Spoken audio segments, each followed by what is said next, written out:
Hi, and welcome back to my channel. I just filmed the first part of my September unboxing. It's so weird to think of it as already September. You might be able to hear the rain. I'm a little stuffed up. I've had a cold. It's the end of the day on Labor Day. I was gonna film this a lot earlier in the day, but I kept trying to export my August unboxings and it kept failing. And I thought it was my janky computer, which I am getting a new one sometime this week, like Wednesday, I think. But I'm like, why don't you just do it? Let me just export this so I can get off all these old files. And so I ended up deleting it, importing the files, and then it had a hang up on one of the ones that it was importing, and I thought, And so as I was editing, and it froze, and I'm like, oh, that little black square on the video, I think that's corrupted. I did not discover that until like 5:30. Yeah, there's that. As far as what I'm gonna read, I have already finished a novella today. Not finished a book. I decided I wanted to continue in Arcanum Unbounded. I was gonna do some puzzling and listen to Sleep in a Sea of Stars, but then I had the whole issue with the stupid video. So I didn't end up doing that, but I'm like, I need to get some physical reading in too, and I just decided I want to get caught up on what I need to read in the Cosmere. And so I read Mistborn Secret History. Oh my word. I mean, it's perfect to read Mistborn Secret History after Bands of Mourning. Does it technically spoil things for Bands of Mourning? I mean, I guess you could stretch it because there were those certain things that came up. There's that one offhanded comment and I'm like, I don't remember that. Mistborn Secret History explains that. There was the reel at the end. It doesn't actually reveal anything about that, although there are hints at it. It makes so much more sense to read it after. I just think it's like you're seeing behind the scenes and how it's working. And the postscript that Sanderson wrote, where he's talking about how he had this plan in mind when he submitted the Final Empire. Literally, I remember finishing the Final Empire and going, I don't really see how this could be made into a series. Obviously, after I read the others, I realized how it could be made into a series, and I knew it. I said so in last week's vlog. He had to have had a plan when he said this out, and he did. Oh, it was amazing. I loved it. So I really enjoyed my reading today. Probably not going to get a lot more read today. The plan for this week, which could change depending on my mood. I'm not bringing over all the books that I'm going to hopefully read on Saturday. I tried to focus on my shorter reads for that because it is the next gym for JD Rui's Patreon's Pokethon, Readathon. I do have these two over here because I did a book haul a little while ago. These are going to be read on Saturday along with some of my other short books because I want to be able to get through in the 24 hours and catch as many Pokemon as possible. But throughout the week, my audiobook is going to be To Sleep in a Sea of Stars. This is a 32-hour audiobook.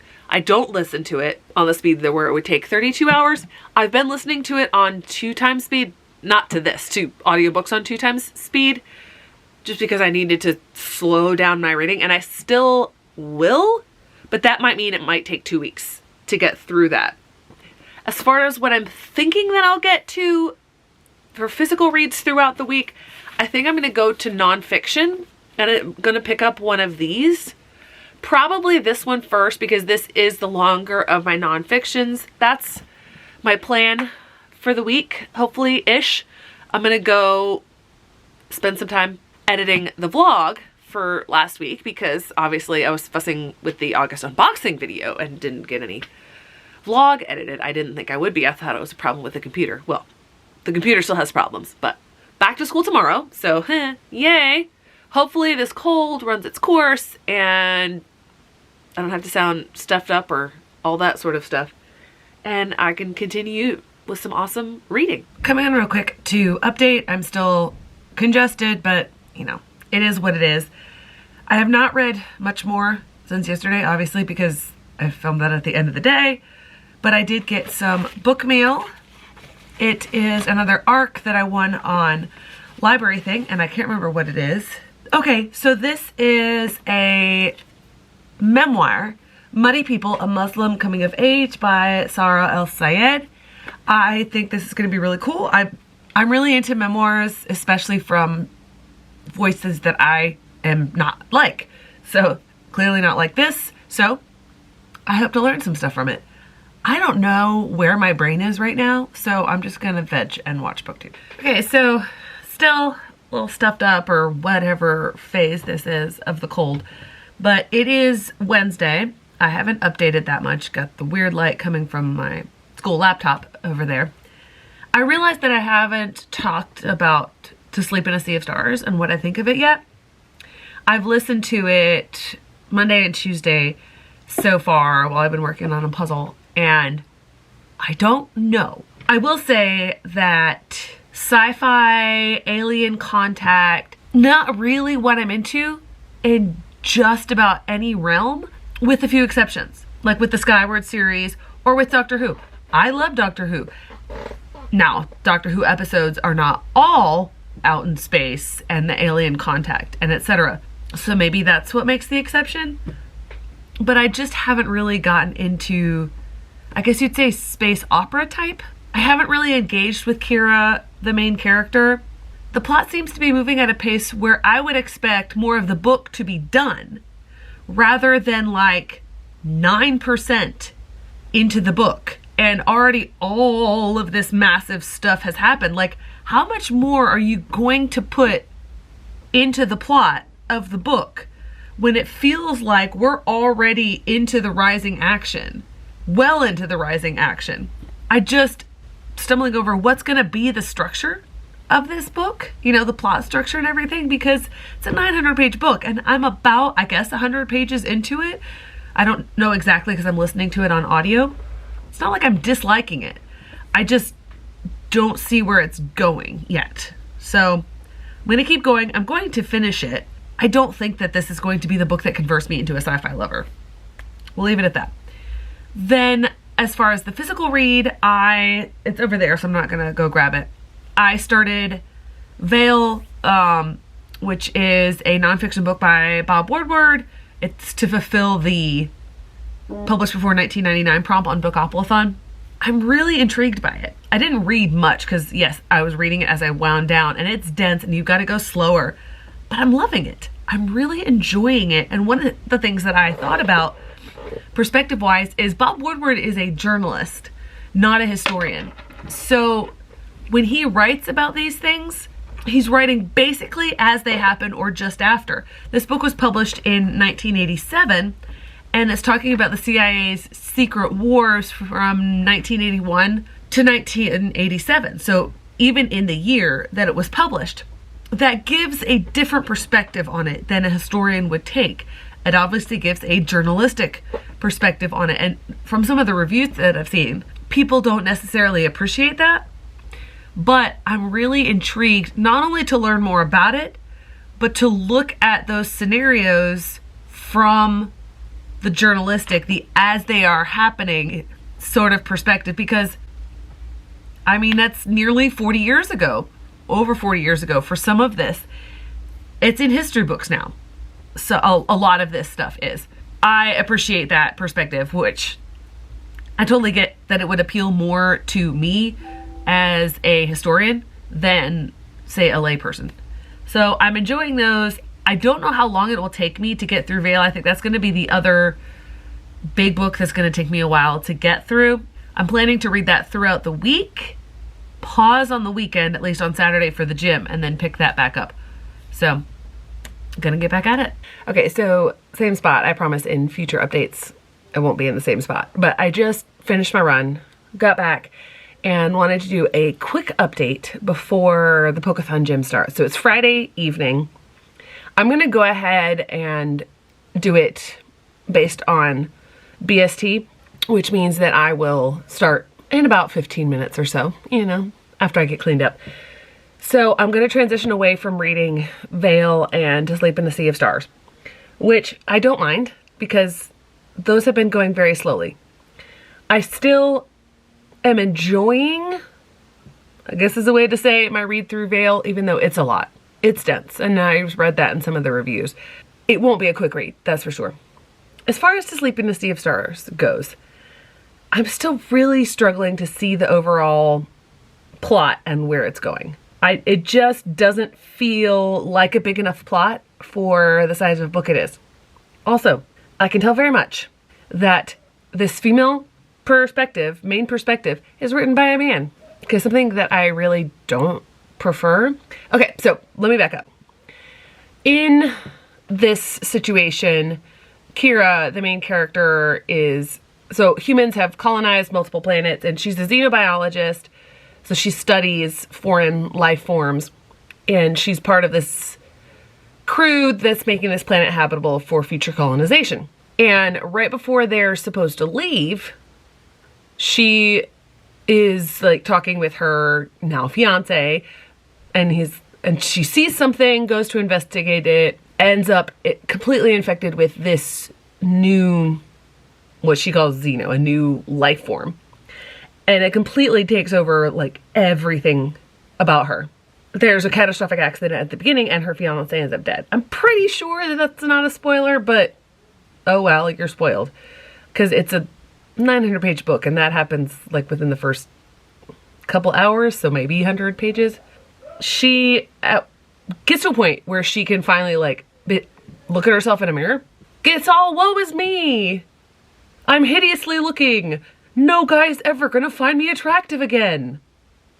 I'm sorry, she's been completely infected by another life form and she's thinking about a guy thinking she's attractive or not? Really, Pelini? That got a big eye roll when I read that part. I don't think I will end up rating this highly. I still have a lot to go. I'm not disinterested in it. I'm not interested in it either. For me, I haven't gotten to the point where I would DNF. I don't DNF. I'm a completionist. The only time I'll DNF is if I absolutely can't stand it. Sorry for the text interruption. I'm gonna go get cleaned up and I'm gonna start Pokethon. And I hope to do more frequent updates. It might just be like mini reviews because I've chosen a lot of my small books. So I probably won't update in between my reads of these books. So I'll probably just be doing mini reviews throughout the day. Now to get cleaned up after the third time that I've said that. Okay, so it's the same night, but I realized I wanted to give a little TBR for the Pokethon gym, which yes, is 24 hours. And here's the stack. There is a method to my madness. I don't know if I can get to all of these, but I'm gonna put the ones on top that I know that I can get to, and I'll tell you which ones, which prompts that they each go for, and I'll kind of go over them in order of how feasible I think the read is. I have them all written down here by the Pokemon, but I'm gonna pull up the prompts as well. So the first one is actually right here on top, and well, for both. I'm going to be reading Should Be. This is the collection of poems by my friend. This is not her name, this is a pen name. I am using this for Bulbasaur and Ivysaur, which is green on the cover and plants on the cover. So I'm counting some of these drawings as possibly being plants, and there's definitely green. This is incredibly short, only 73 pages, and it's poetry. I should be able to get through this really quickly. Okay, so for the next one, it is the Bellsprout evolution. Bellsprout is a non-book, that's eat your veggies, so I'll be able to obviously eat my veggies. And then for the other two, I'm going to be using George Takei's They Called Us Enemy. So I'm definitely using it for a sad book because what happened to the Japanese Americans was definitely sad.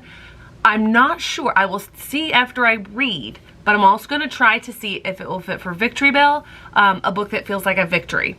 So I'm gonna see if he includes anything in there, anything towards the end or not. But I'm gonna try to see if I can stretch it to Victory Bell as well. So the next one is just for one Pokemon. I'm stretching it a little bit because it's not the smallest of my graphic novels, but it is a graphic novel, and for me, that is a short book, and that is for Weedle. I would use Should Be because that's actually the shortest one, but you can double up within the same evolution, but not in different evolutions. So I'm going to be using Class Act for that. A wee book, a small book. For me, this is a small book, especially considering the books I have on my TBR for this month. These are all books from my overall TBR for the month. Next, we have the Peanut Butter Sisters, which I am going to use for the coughing evolution. Coughing is a book with an illness, and I read on the back, there's one of the characters has some sort of illness mentioned, but I don't remember what it is. I'm also hoping that it's also a funny book so I can use it for wheezing, because something in the synopsis when I read it mentioned something about humor, so it may be a dry humor, I'm not sure. So that's one that I'll have to wait and see. So for one that I'm going to try to knock out all 3 in the evolution, that is the Nidoran male evolution. For that one, it is a male main character, Tristan Strong. You have to have a prince in there. Pretty sure if I remember correctly, at least one of the characters is a prince. You also have to have a king, because it's Nidoran, Nidorino, and Nidoking. So I'm pretty sure that a lot of these mythological gods and things mentioned in here, there's gotta be a prince and there's gotta be a king. So I'm using this one for that one. 3 Pokemon, small book. Next we have Nidoran female, and I'm gonna use Siren Queen for that. I'm not 100% sure. This is why I did have it at the bottom of the stack, but I figured I'd talk about it at the same time. I don't know if I'm going to get to this one in the grand scheme of things. I'm going to knock out the smaller books first, obviously. I'm going to use this for female main character, obviously, and for a book with a queen, Siren Queen. The middle one is a princess, so I'm not sure how I'm going to stretch that, but I'm going to try. Next, we have the Echo Wife, the one that I'm not sure of, the one where somehow I got science fiction on my fantasy subscription, but it is for Oddish and Gloom. So for Oddish, it is an odd book. I've heard there are odd things about the Echo Wife. And then for Gloom, it is a dark book. I've heard it's a thriller. So there we go, odd and dark, which is why I'm not sure about this book for me, but I'm gonna give it a try. I also just realized there's a 3rd part to the evolution, Vileplume, which is, I'm looking at my computer, my new computer by the way, which is a villainous story. So there's a crime of some sort, there's a mystery of some sort, so I'm assuming there's a villain in here. And then lastly, and I can't double up for both in the prompts, I have Ballad and Dagger. If I get to any of the longer books on this list, it's gonna be Ballad and Dagger. I'm actually really excited about this one. The first one is Venonat, purple on the cover. This is my purple book. I actually used it for a purple on the cover prompt for Bookopolython. And so I'm gonna do it for that. The other one in this evolution was a space opera, and I'm currently reading that right now, To Sleep in a Sea of Stars, but there is no way I'm getting through 23 hours of an audiobook tomorrow. So there we go. That is 1, 2, 3, 4, 5, 6, 7, 8 books on my list. I feel fairly confident that I can definitely get through these 5 pretty easily, because these are all graphic novels and then 1 poetry book. I also feel fairly confident that I will get through at least 1 of these. Not sure which one that is. I could probably get through 2 if I read the other ones quickly. That's why my Pokemon Gym, Pokethon, TBR, readathon, reading vlog, words is going to be more wrap-up style, because I'm trying to get through a lot in 24 hours. Okay, so it's later on Friday night still. I decided to stay up a little later. May or may not make this a full 24-hour readathon. Who knows? I'll probably go to bed at some point. But I wanted to check in because I finished book 1. I started with a real winner. They Call Us Enemy by George Takei. I knew that I was going to love that book. I knew it. I have had a huge admiration for George Takei, how he handles things, how he's outspoken and he just lays it out there. I really like the approach that he took in this book, because it was a combination of a memoir and also telling a story. Because Takei, let's just say this again, Takei, he was only like 5 years old when his family first goes into the relocation camp. So a lot of his memories, and he talks about that, a lot of his memories are of feelings and emotions, because he's so young when he's going through that. But a lot of it is fleshed out with conversations that he had with his dad after the fact, as he's growing up, as he's trying to deal with all these injustices and trying to understand why his parents acted the way they did. And I found that so amazing. So there's one part where he's talking about how the generation that were like adults going through often did not talk about it with their kids, but his dad was an exception. The way that he phrased it, I'm gonna have to put my glasses on. The way that he phrased it, as with many traumatic experiences, they were anguished by their memories and haunted by shame for something that wasn't their fault. Shame is a cruel thing. It should rest on the perpetrators, but they don't carry it the way that victims do. Mic drop on that. So I really appreciated this book and what Takei did with it. One of my favorite graphic memoirs that I've read. I remember when I read the first of them, I guess it was Mouse. I remember saying, I don't think these are quite common. I think they're becoming more common, but hands down, this one's amazing. Okay, so it is now Saturday morning. Okay, so currently on sprints, Jade's Patreon sprints, and I just joined those, so this is the first sprint that I'm participating in. I tried to read more last night, and I reached a point when I had finished the poetry book for my friend that I was tired, so I'm like, I'm going to set the timer for 30 minutes. I'm going to sleep for 30 minutes. I never pressed start, so yeah, I wasn't even in bed.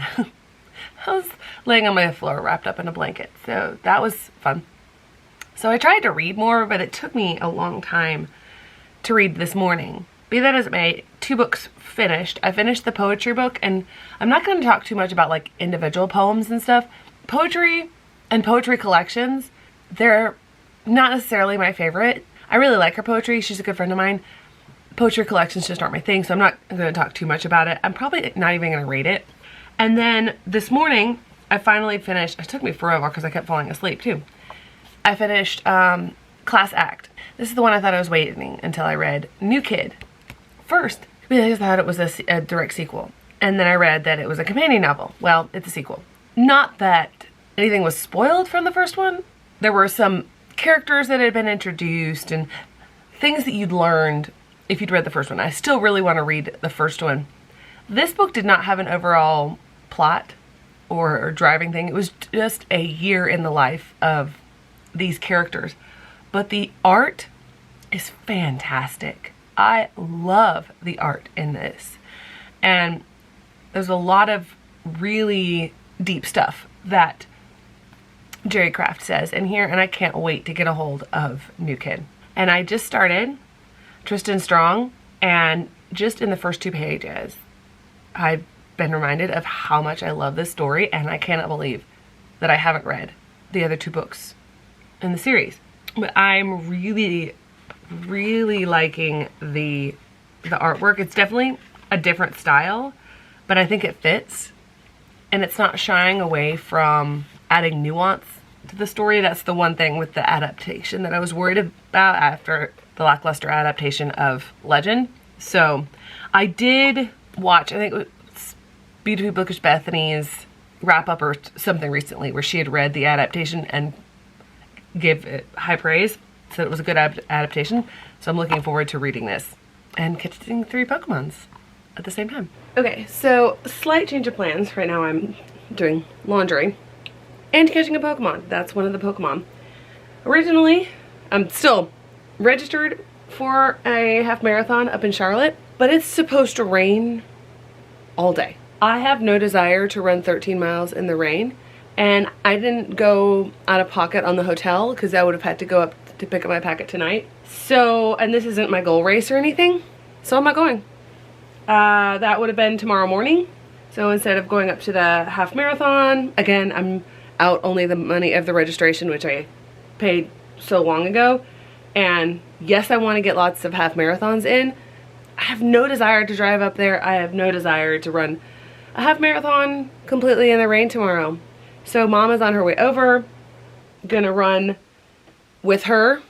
I don't know how much, but because of that, I'm going to bump my end time a little bit later because I didn't factor in, you know, half marathon distance, a couple hours long run into the reading gym, but I'm actually doing pretty well because I have finished 2 more books and amazing adaptation. This is just a fantastic adaptation. So I believe this is actually the same artist that did the first 3 Percy Jackson adaptations, because I recognize the art style, and also, again, the characters are aged up. And that was one of my complaints with Percy Jackson, because Tristan, again, is supposed to be just 12. This is middle grades, but he looks like he's about 15.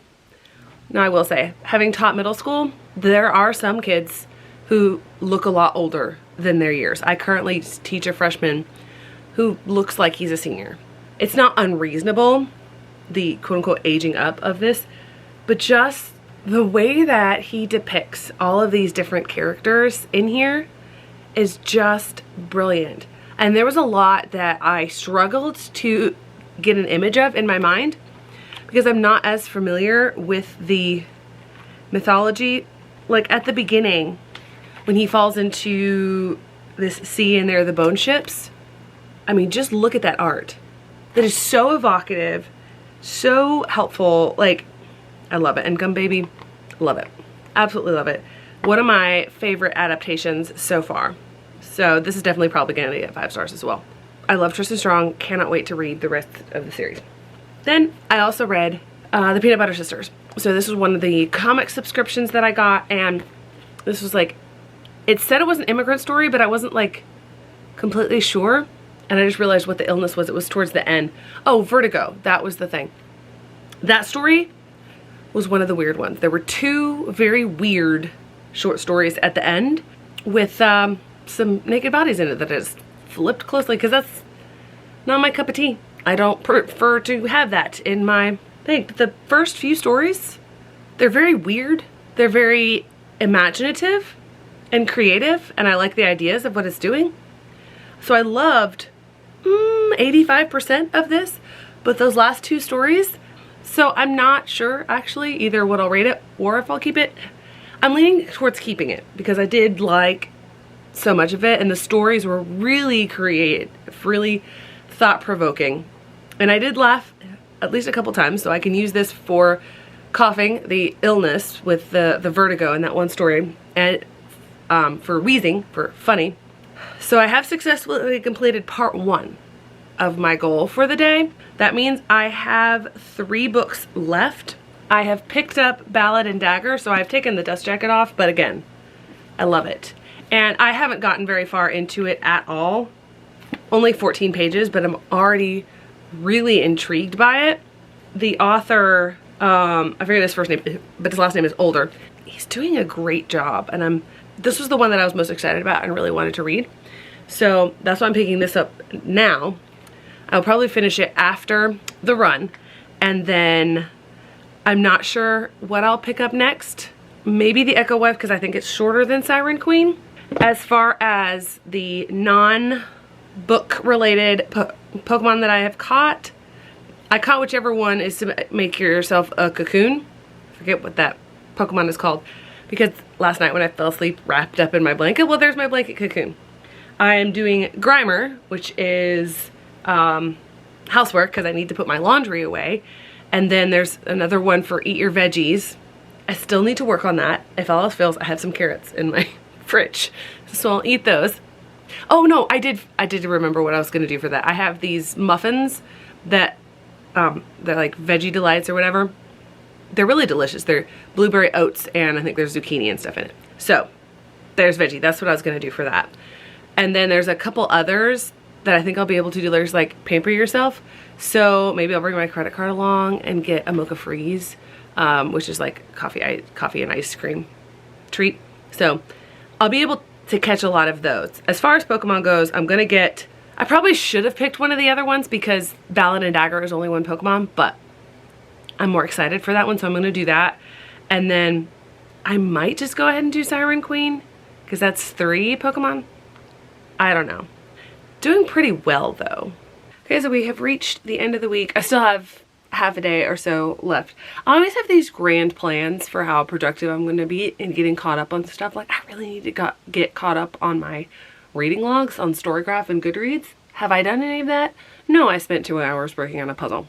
The final tally for the pokethon gem, which I realized when I was updating my Pokedex this morning, little Google Sheets that I have, that I hadn't updated the last gym, which I did the day after we came back from the beach. So I accidentally doubled a couple of the Pokemon who are both grass type, which was the last gym, and poison type. But this week, I did not finish any books during the week because, again, reading this massive book on audiobook, and I finally decided to bump up the speed from 2 times speed because while I don't hate the book, I don't love the book either, and I want to finish it. I have complicated thoughts about it. This is definitely going to be a very middling read for me. It's not terrible. I just think it's not the type of book for me. I just don't think that space operas are the type of book for me.